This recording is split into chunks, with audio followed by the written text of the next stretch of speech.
শুধুমাত্র ওআইসিভুক্ত দেশগুলোতে যেই পরিমাণ জাকাত হয় সেটার পরিমাণ হলো $600 বিলিয়ন। আমাদের দেশে সেই জাকাতের টাকা আনার কোনো প্রপার ওয়ে সেভাবে নাই।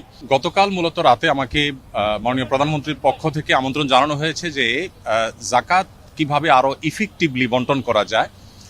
বাংলাদেশে জাকাত কালেকশনের যে অপার সম্ভাবনা আছে সেই সম্ভাবনাটাকে ব্যবহার করে দারিদ্র বিমোচনে জাকাতকে প্রত্যক্ষভাবে কিভাবে এঙ্গেজ করা যায় এবং আরো সফলভাবে জাকাত ব্যবস্থাপনা করা যায় সে বিষয়ে পরামর্শ এবং মতবিনিময়ের জন্য তিনি আমাকে ডেকেছেন এবং একান্ত মিটিংয়ের জন্য আহ্বান করেছেন।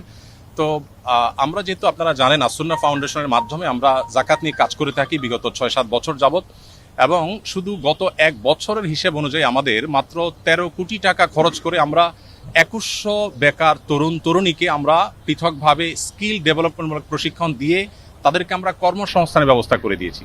এখন আমাদের সেই 2100 একসময়ের বেকার তরুণরা 42 কোটি টাকা পার ইয়ার, তারা গত 1 বছরে তারা 42 কোটি টাকা কামাই করেছে। তার মানে প্রতি বছর এটা আস্তে আস্তে বাড়বে, বই কমবে না। তো এই যে জাকাতের অর্থে স্কিল ডেভেলপ করে বা স্বাবলম্বী করে স্থায়ী দারিদ্র্য বিমোচনের পথে নিয়ে যাওয়ার ক্ষেত্রে আমাদের আসুন্না ফাউন্ডেশনের কিছু অভিজ্ঞতার জায়গা আছে।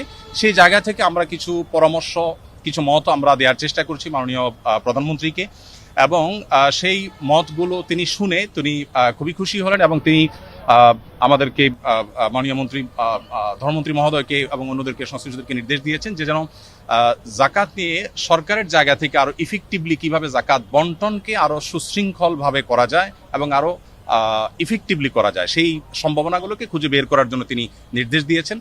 তো এখানে মন্ত্রী মহোদয় তাদের জায়গা থেকে তারা কাজ করবেন ইনশাআল্লাহ, এবং একটা কমিটি প্রস্তাবনা করেছেন। তিনি সেখানে আমাকেও থাকার জন্য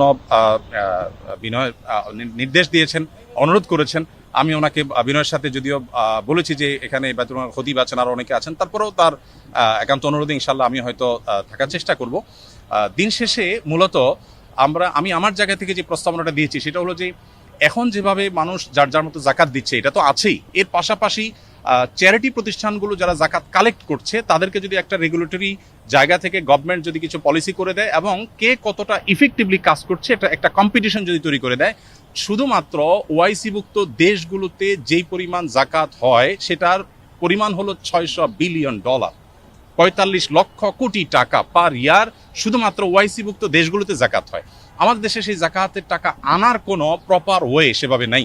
তো আমরা প্রস্তাবনা দিয়েছি যে যদি সেটাকে আনার ব্যবস্থা করা হয় তাহলে আমাদের জাতীয় অর্থনীতিতে এটা ব্যাপক ভূমিকা রাখবে ইনশাআল্লাহ, এবং সেই সাথে দরিদ্রকে সাময়িক কিছু টাকা পয়সা দিয়ে তার দারিদ্র্য আসলে দূর করা যায় না, বরং তাকে আইদার স্কিল ডেভেলপ করে দেওয়া আর না হয় তাকে স্বাবলম্বী করার কোনো একটা প্রসেসে যাওয়া, যেটা আমরা আসুন্না থেকে করছি। তো এই কমিটিতে কয়জন থাকবে এটা এখনো পুরোপুরি চূড়ান্ত হয় না। 5-7 জনের একটা কমিটি হবে। সভাপতি মাননীয় মন্ত্রী ধর্মমন্ত্রী মহোদয়, তার সভাপতিত্বে কমিটি হবে, এবং বেতনুল কারমুল খতিব মহোদয়কে প্রস্তাবনা পাঠানোর জন্য মাননীয় প্রধানমন্ত্রী বলেছেন তিনি থাকবেন। আর আমাকে যেহেতু তিনি অনুরোধ করেছেন আমি হয়তো থাকার চেষ্টা করবো। সেই সাথে ইসলামী অর্থনীতি বিশেষজ্ঞ হিসাবে আমরা দেশ থেকে দেশের বাইরে থেকে 1-2 জনের নাম প্রস্তাব করেছি। তাদের সবাইকে নিয়ে হয়তো কমিটি গঠন হবে, কমিটি একটা সুপারিশ করবে, এবং এইটা কোনো গভর্নমেন্ট সবার কাছ থেকে জাকাত কালেক্ট করবে বাধ্যতামূলক গভর্নমেন্টকে দিতে হবে ব্যাপারটা সেরকম না। আমার প্রস্তাবনা ছিল যে জাকাত বিভিন্ন অর্গানাইজেশন নিচ্ছে, প্রতিষ্ঠান নিচ্ছে, শুধু রেগুলেটরি জায়গা থেকে গভর্নমেন্ট কাজ করবে, যেটা প্রপার ইউটিলাইজ হচ্ছে কিনা এবং যেন যথাযথ ব্যবহার এবং কম্পিটিশন হয় আরো ইফেক্টিভলি যেন ইউজ হয় সেই জায়গা থেকে গভর্নমেন্ট কাজ করবে।